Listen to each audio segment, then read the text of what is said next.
តកអានេះអ្នកតគ្នាគឺអានេះប្រដាប់កាត់ស្មៅគេប៉ុន្តែគាត់កែច្នៃមកអីអ្នកគ្នាគាត់ធ្វើ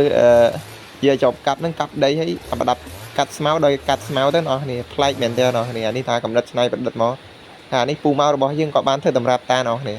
គាត់អាត្រាក់មានអត់ចូលគាត់យកប៉ែចូលហើយគាត់ធ្វើដូចអ្នកចេះអញ្ចឹងអ្នកគ្នាគាត់ថាឡយតោះហើយតោះយើងនេះបានថាកំណត់ច្នៃប្រឌិតមែនហើយនេះដល់វគ្គគេឆាបាយអញ្ចឹងអានេះដឹងប្រទេសណាអ្នកគ្នាក្នុងវីដេអូគេបានបញ្ជាក់ទេឆាបាយដល់កអ្នកគ្នាអូយដល់កមករំតែឆ្អិនបាយនេះដឹងនៅសល់ម៉ានទេពូម៉ៅយើងឆ្អិនបាយបានតែមួយគ្រាប់អ្នកគ្នាបាយនេះបានតែមួយគ្រាប់ពេលឆ្អិនហើយអ្នកគ្នាអានេះមិនរាប់មកគេធ្វើហើយ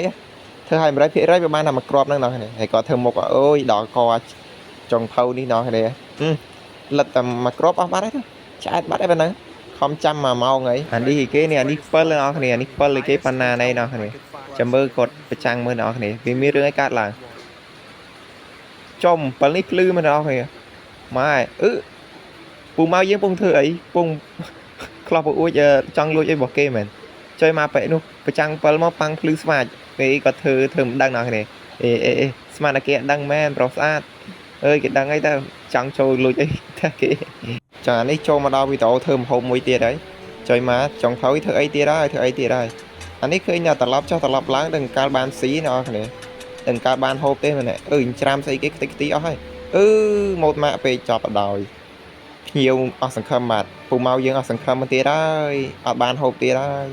សាំចុយយីអីចង់ធ្វើ